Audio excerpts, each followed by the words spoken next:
Formula V, it's basically just the floor pan of like a old V-dub. There's two different types. You can go with a 1200 engine or a 16. We race with the 1200. Hopefully next year we're going to go to the 16. Basically, the 1600's obviously got a 1600cc engine compared to the 1200cc engine, so they're a lot more torquier and more drivability out of the corners. Apart from that, there's not much difference now. You can run disc brakes on both categories, and yeah, there's not a lot of difference, just mainly the horsepower difference. I think the driving is fantastic. Like when I raced with the go-karts, we raced a very relaxed sort of group, and there was only a handful of drivers that actually went out there and gave it a good go. But here I think everyone goes out and gives it their best every time, and some of the driving is fantastic. I think there's five or six of us up the front that are, like, at the end of the day, it's anyone could win, so it's good. Let's look at the points coming into the final round, and 1600's already decided with Michael Kinsella in front from Proctor, Mostyn and Shivers. In the 1200s, Matthew Pearce also has that in the bag, but McGarvey and Stott battling it out, as Stott is well aware. This race, the whole championship depends on it, so do as best I can and try and stay up front. The championship's still just in sight, but it's a long shot, so I just want to go out there and make sure all I can do is win each race and go from there. Sydney Truck Sales bringing us all the action from these awesome Formula Vs. The first race of the day for them here at Eastern Creek Raceway. Let's take a look at how they line up. Adam Proctor coming from pole position, alongside him John Mostyn, then back to the champion Kinsella. Ryan Simpson out of 4, back then to Shivers, Mason, Al Sayed, Zarantanello, Simpson, Hall, Pearce, McGarvey, Stott, Colby, Warland and Abrahall round out the 16. Big field of cars. Ray Folletti joins me in commentary. This is Formula V territory, Eastern Creek. You keep them wound up and flowing fast. That's right, Nathan. Thanks for having me again today. And it's a great field of these 30 cars for the last day of state championship racing for the year.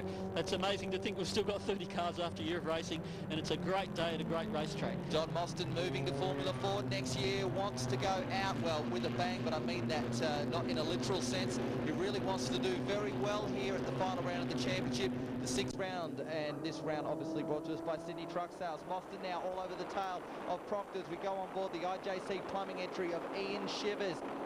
Shivo, as he is known, has been heavily involved in this series in helping to push it forward into 2005. Big battle going on. He's closing. Great to see Ryan Simpson so far up as well, Ray, into 4th place. Look, Ryan had a great 4th position for this race. You mentioned a second ago that John Mostyn wants to go out with a bang. Well, he almost did yesterday. He was involved in a fairly major incident with a few cars. I just hope it doesn't happen again for John today in what is his last race in Formula V. No one will argue that that guy doesn't push hard. He certainly races 129% every time he pulls the helmet on and straps himself into these race cars. We might mention a mixture of 1200s and 1600s. There is 2 championships on here.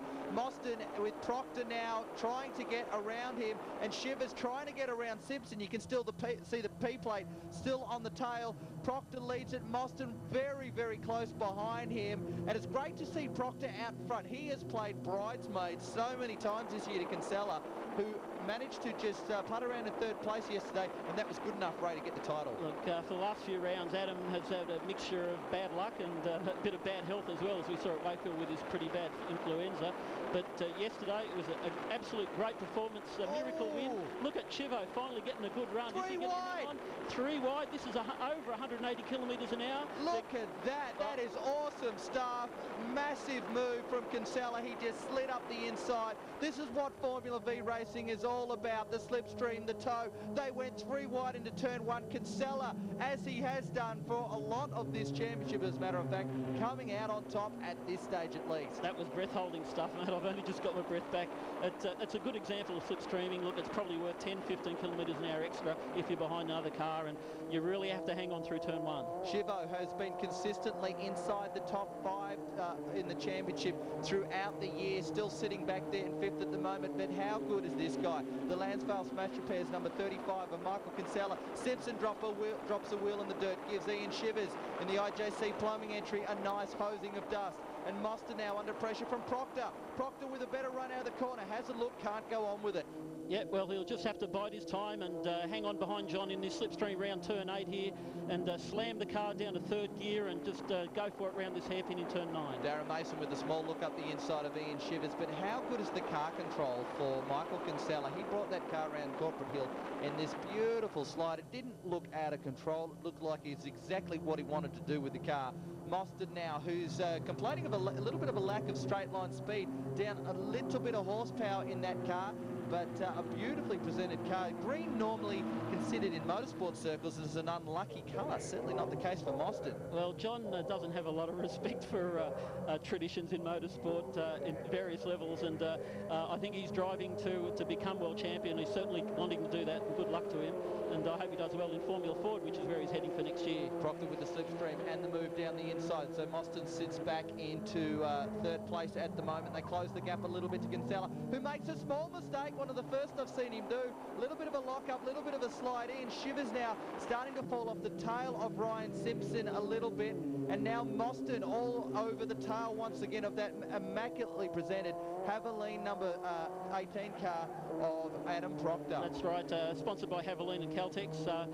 Look, Ross and Jimmy should give him a drive in a taxi, I think, Nathan. What do you think?